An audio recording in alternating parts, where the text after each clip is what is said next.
오늘 맥체인 성경 본문은 사무엘하 18장 압살롬에 대한 다윗 군대의 승리입니다. 다윗은 승리했지만 결국 아들을 잃고 말았습니다. 밧세바를 범했던 죄가 얼마나 오랫동안 그를 따라다니는지를 생각하고 죄짓기 두려워하는 우리가 되어야 하겠습니다. 고린도후서 11장은 바울이 교회의 일꾼으로서 자신이 교회를 위해서 얼마나 많은 수고를 하고 있는지 변호하는 내용입니다. 에스겔 25장은 유다 주변 나라인 암몬, 모압, 에돔, 블레셋에 관한 심판 예언입니다. 시편 73편은 악인들의 형통으로 인해 기도하는 아삽의 시입니다. 오늘도 말씀 읽기 통해서 많은 은혜를 누리시기 바랍니다. 오늘 말씀은 유다 주변의 나라들 암몬, 모압, 에돔, 또 블레셋에 대한 심판 선언입니다. 오늘 말씀으로부터 시작해서 이제 두로와 시돈, 애굽과 같은 여러 나라의 이제 심판 이야기가 이어집니다. 자, 이러한 심판 예고가 어떤 상황에서 나왔는지를 이제 확인하는 게 좀 중요합니다. 우리가 읽은 에스겔 25장 그 바로 앞에 24장 1절에 보면은 이렇게 말씀하고 있어요.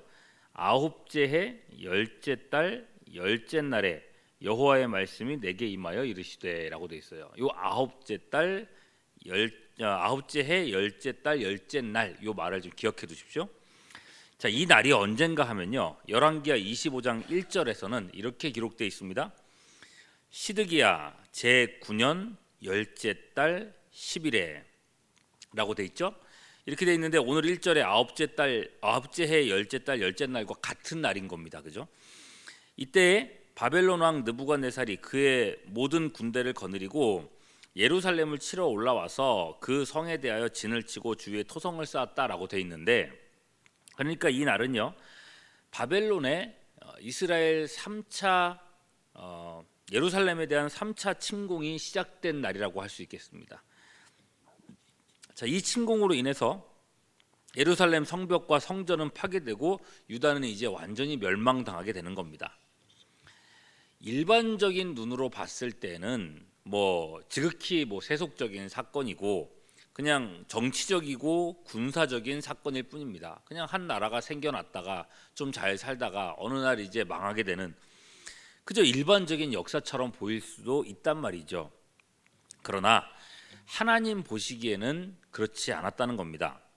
유다의 멸망은 하나님이 택하신 자기 백성을 치시는 일이었습니다. 유다는 하나님의 언약 백성이었고 하나님께서 눈동자처럼 아끼시는 그의 신부였던 겁니다.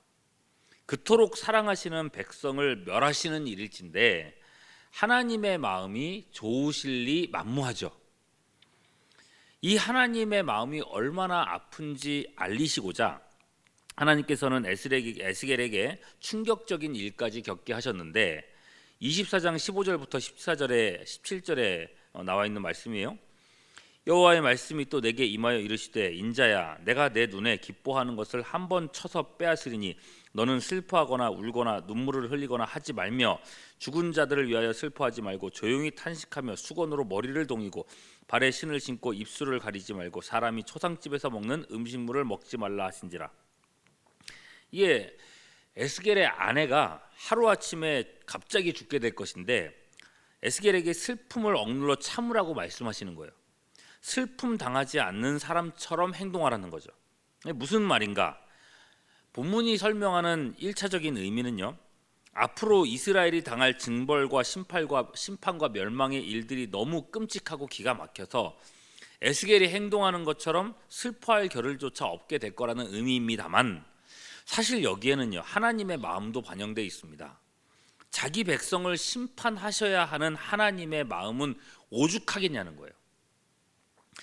사랑하는 배우자가 갑자기 세상을 떠났을 때와 같은 어쩌면 그 이상의 아픔이 하나님께 있는 겁니다.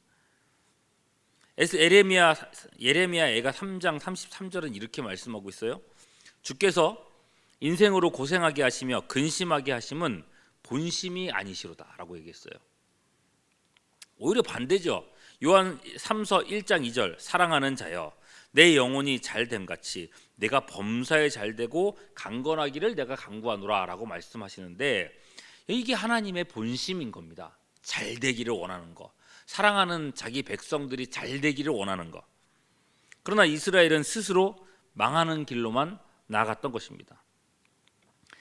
모세를 통해서 율법을 주셨을 때에 복과 저주를 내 앞에 두노라 하셨습니다만, 여러분, 이게 복도 주고 저주도 주고 넌 저주받을 수 있어 이런 얘기로 하는 게 아니라 실로 저주만 가득한 세상 속에서 복의 길을 열어주신 하나님의 은총이었던 거거든요.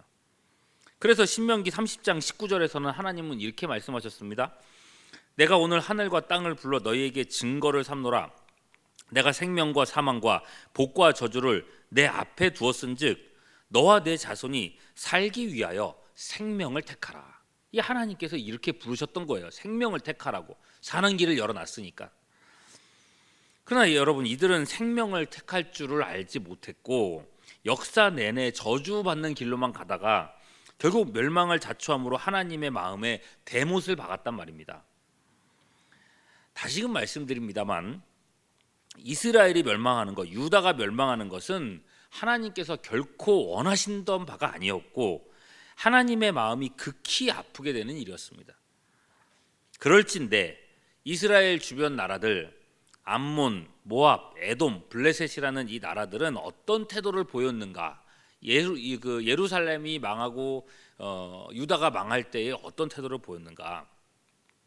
3절 중반절 암몬의 태도가 나오죠. 지도를 먼저 보십시오. 주변 국가라고 했으니까 이제 좀 보시면 클릭한 게 해주십시오. 예, 여기 암몬입니다. 유다 저 약간 북쪽 위에 있죠. 예, 그게 암몬이고요. 여기 이렇게 했습니다. 암몬에 대해서요. 내 성소가 더럽힘을 받을 때에 내가 그것에 관하여 이스라엘 땅이 황폐할 때에 내가 그것에 관하여 유다 족속이 사로잡힐 때에 내가 그들에 대하여 이르기를 뭐라 그랬어요? 아, 좋다 했다는 거예요. 유다의 멸망을 좋아했다는 겁니다. 근데 그냥 좋아한 게 아니죠. 6절 말씀 보면 주 여호와께서 이같이 말씀하셨느니라. 네가 이스라엘 땅에 대하여 손뼉을 치며 발을 구르며 마음을 다하여 멸시하며 즐거워했다. 유다의 멸망을 얼마나 좋아했는지 온 몸으로 그렇게 막 표현을 했다는 거예요.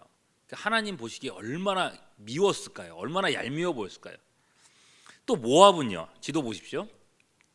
모압은 바로 그 밑에 있는 그 암몬 아래쪽에 있는 나라고요. 유다 바로 옆쪽에 있죠. 자, 모압은요. 8절 중반절 보면은 모압과 세일이 이르기를 유다 족속은 모든 이방과 다름없다 하도다. 유다 민족이라고 특별할 거 없어. 하나님의 민족이 하나님을 택하셨다고 뭐 별것도 없어. 이렇게 평했다는 건데, 즉슨 유다를 택하신 하나님 여호와도 별 볼 일 없더라. 이런 식으로 표현을 했다는 겁니다. 다음으로 에돔을 보면요. 에돔 지도 보여주시면요. 유다 바로 밑에 있는 여기 있죠. 자, 에돔은요. 한술 더 떠서 심지어 유다가 바벨론에 공격당할 때에 같이 유다에 쳐들어와서 유다 땅을 유린했던 그런 상황이 있었습니다. 바벨론 군대를 피해 남쪽으로 도망오는 유대인들을 잡아서 바벨론에 내주었습니다. 이 모든 일이 하나님 보시기에 악했던 거죠. 이들이 어떻게 했는가? 12절 주 여호와께서 이같이 말씀하셨느니라. 에돔이 유다 족속을 쳐서 원수를 갚았고 원수를 갚음으로 심히 범죄하였도다. 내 백성한테 너희가 범죄했다라고 말씀하고 계세요. 그리고 마지막으로 블레셋입니다. 지도 보시고요. 이번에는 이쪽에서 봤을 때는 오른편인가요? 왼편인가? 이렇게 지금 있죠. 이렇게 유다를 중심으로 해가지고 다 둘러싸여 있는 이런 나라들이에요. 그죠? 자, 이 블레셋에 대해서는 15절 보시면요. 주 여호와께서 이같이 말씀하셨느니라. 블레셋 사람이 옛날부터 미워하여 멸시하는 마음으로 원수를 갚아 진멸하고자 했도다 그랬어요. 진멸하고다. 블레셋과 이스라엘은요 전통적인 원수 관계입니다. 사실 정복 전쟁 시대에 이스라엘이 멸절시켰어야 하는 민족인데 그리하지 못해서 구약 역사 내내 이스라엘을 괴롭혔던 민족이에요. 블레셋은 유다가 바벨론에 침공당하는 걸 어쩌면 가장 환영했던 사람들입니다. 그래서죠 15절 보시면요 이들은 바벨론과 함께 유다를 진멸하려고 달려들었다 이렇게 얘기했어요. 여러분 지도를 방금 보셔서 알겠지만은 이들은 다 유다를 둘러싸고 있는 나라들입니다. 이스라엘이 시작할 때부터 이스라엘과 함께 있었던 나라들이고, 고대 사회에서 나라들이 그랬던 것처럼 서로 견제하고 서로 침공하면서 서로에 대한 감정이 그리 좋지 않은 관계였습니다. 어쩌면 유다가 멸망할 때에 이 주변의 나라들로서는 막 쾌재를 부리는 게 뭐 당시의 상황에서는 이상할 게 없었을지도 모릅니다. 그러나 여러분, 이게 유다가 일반적인 세속 국가였다면 뭐 정상적이라고 할 수 있겠죠. 유다는 하나님이 택하신 민족이었단 말입니다. 하나님의 소유된 백성들입니다. 결코 이방인들과 세속 나라들과 일반적인 나라들과 같지 않다는 겁니다. 그들의 멸망으로 인해서 하나님의 마음은 찢어지는 듯 했다는 것입니다. 그런데 감히 이 주변국들이 그 일을 기뻐하고, 어떤 나라는 비하하고, 어떤 나라는 한수를 더 떠서 유다를 함께 짓밟았단 말이죠. 여러분, 우리도요, 우리 가족에 대해서는 어떻게 생각합니까? 만일에 내 자녀가 어떤 잘못을 행했고 또는 행실이 좋지 못해서 학교에서 징계를 받거나 경찰서를 이렇게 뭐 가게 됐거나 그렇게 됐다고 생각해 보십시오. 부모 입장에서도 마음이 안 좋아요. 선생님에게 가서 우리 아이 정신 차리게 홍군형을 내주세요, 이렇게 말하는 게 정상적인 부모의 마음이겠죠. 그러나 여러분, 부모가 그렇게 대한다고 해서 이웃집 사람이 그러게 당신네 자식은 왜 그 모양 그 꼴이냐 그렇게 얘기하거나, 뭐 이번 기회에 확 그냥 감옥이나 가버리면 좋겠다 이렇게 얘기하거나, 뭐 평소에 아이고 애가 못되게 하더니 잘 됐네 이런 식으로 쾌재를 부리고 그런 말을 한다면요, 여러분, 그날로부터 그 이웃하고는 원수가 되는 겁니다. 내가 내 자녀를 혼내거나 내가 뭐 벌을 받게 하거나 이런 건 어쩔 수 없다고 하더라도, 남이 이웃이 내 자녀에 대해서 또는 내 가족에 대해서 함부로 말하는 것은요, 용납할 수 없는 일인 거죠. 그래서입니다. 하나님께서는 자기 백성의 이 멸망에 대해서 환영하고 쾌재 부리는 이 이웃 나라들에 대해서 자비 없는 심판을 선언하시는 거예요. 첫 번째, 유다의 멸망을 좋아하며 춤까지 췄던 암몬에 대해서 7절입니다. 그런즉 내가 내 손을 네 위에 펴서 너를 다른 민족에게 넘겨주어 노략을 당하게 하며 너를 만민 중에서 끊어버리며 너를 여러 나라 가운데 패망하게 하며 멸하리니 내가 주 여호와인 줄 너희가 알리라. 완전하게 그냥 멸망시켜버리겠다.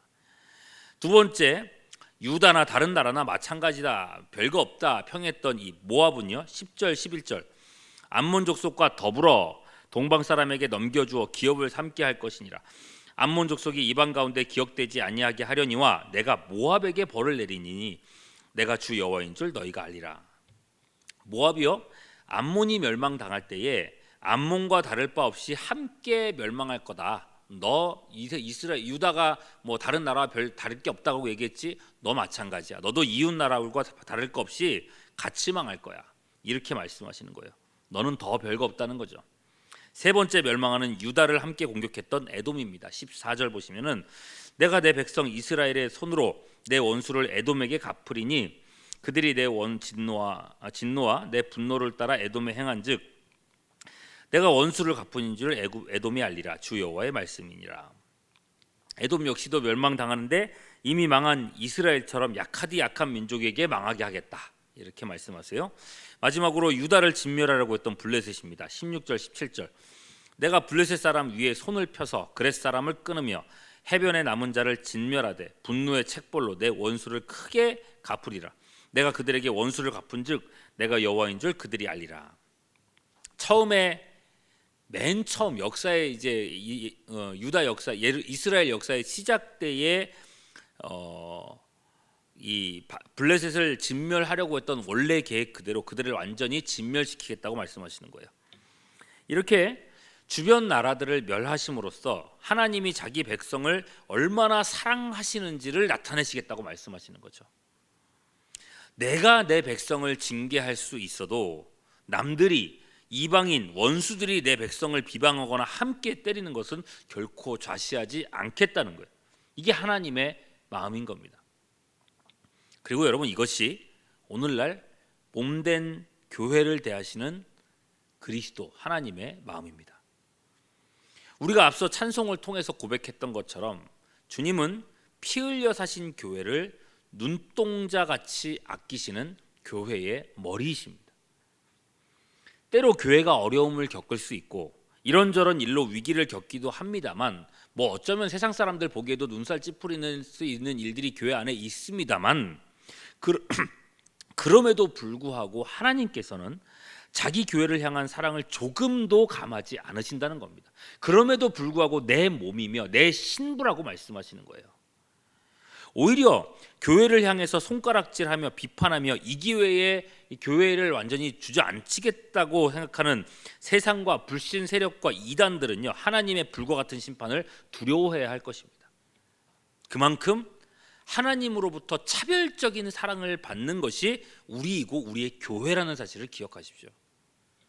하나님이 나를, 이 교회를 얼마나 사랑하시는지, 또한 이 땅의 교회를 얼마나 귀하게 여기시는지 다시 한번 여러분 기억하시면서 세상의 잣대와 눈으로 교회를 함께 비방하려고 들지 마시고, 오히려 이 교회를 주님이 사랑하시듯 사랑하며, 앞서 찬송했듯이 교회를 바로 세기 위해서 기도하며 봉사하며 헌신하며 그렇게 주님과 같은 마음으로 서는 우리 모두가 될 수 있기를 주님의 이름으로 축원합니다. 기도하겠습니다. 눈동자같이 아끼시는 주님의 몸된 교회를 나도 사랑하게 하여 주시옵소서. 교회의 약점을 보며 교회의 연약함을 마주하며 세상과 함께 교회를 비방하지 않게 하시옵고, 오히려 하나님 아버지의 마음을 품고 교회를 위해서 눈물과 기도로 섬기는 우리 모든 성도님들이 되게 하시기를 간구합니다. 교회에서 돌아서 있는 성도들의 마음이 있다면 돌이켜 주시옵고, 모든 지체들이 하나 되어 다시금 교회를 재건하며 세워가도록 우리를 붙들어 주시옵소서. 주님을 의지하옵고 우리 구주 예수 그리스도의 이름으로 기도하옵나이다. 아멘.